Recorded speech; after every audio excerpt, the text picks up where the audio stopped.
మైదా, egg, oven లేకుండా సింపుల్‌గా అలాగే టేస్టీగా రవ్వని యూజ్ చేసి కేక్ ఎలా చేయాలో చూద్దామా? టీ టైమ్ స్నాక్‌లాగా అలాగే చిన్న పిల్లలకైతే చాలా బాగా నచ్చుతుంది. ఇంత సింపుల్‌గా చేసుకునే రవ్వ కేక్ ఎలానో చూద్దామా?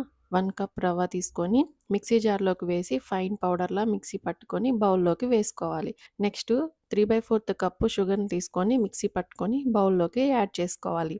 అందులోకే హాఫ్ కప్పు కాచి చల్లార్చిన పాలు వేసుకొని ఉండలు లేకుండా మిక్స్ చేసుకోవాలి. అందులోకే హాఫ్ కప్పు కర్డ్ వేసుకోవాలి. కర్డ్ ఫ్రిడ్జ్‌లోది అయితే రూమ్ టెంపరేచర్‌లోకి వచ్చే వరకు ఉంచి యూజ్ చేయాలి. ఫ్రెష్‌గా ఉండే పెరుగు మాత్రమే యూజ్ చేసుకోవాలి. అంతా బాగా మిక్స్ చేసుకున్నాక పావు కప్పు ఫ్లేవర్‌లెస్ ఆయిల్ తీసుకోవాలి. నేను సన్‌ఫ్లవర్ ఆయిల్ యూజ్ చేశాను. ఆయిల్ ఒకేసారి వేయకుండా కొద్ది కొద్దిగా మిక్స్ చేసుకుంటూ వేసుకోవాలి. టెక్స్చర్ థిక్‌గా ఉంది అంటే కొద్దిగా మిల్క్ యాడ్ చేసుకోవచ్చు. కంప్లీట్ అయ్యాక 20 మినిట్స్ పక్కన పెట్టి నెక్స్ట్ అందులోకి హాఫ్ స్పూన్ బేకింగ్ పౌడర్, పావు spoon baking soda, half spoon vanilla essence లేదా యాలకుల పొడి వేసుకొని బాగా మిక్స్ చేసుకోవాలి. కేక్ మౌల్డ్ తీసుకొని ఆయిల్ గ్రీస్ చేసుకొని కేక్ మిక్స్చర్ అందులోకి వేసుకోవాలి. ఫైనల్‌గా కట్ చేసుకున్న డ్రై ఫ్రూట్స్‌తో డెకరేట్ చేసుకొని స్టవ్ మీద అడుగు మందంగా ఉండే గిన్నె తీసుకొని ఆల్రెడీ లో ఫ్లేమ్‌లో 10 మినిట్స్ ప్రీహీట్ చేసుకున్నాక అందులో స్టాండ్ ఉంచి కేక్ బౌల్‌ని పెట్టాలి. లో ఫ్లేమ్‌లోనే 45-50 మినిట్స్ కుక్ చేసుకున్నాక టూత్‌పిక్ లేదా నైఫ్ యూజ్ చేసి చెక్ చేసుకున్నాక క్లీన్‌గా వచ్చింది అంటే యమ్మీ అండ్ టేస్టీ కేక్ రెడీ.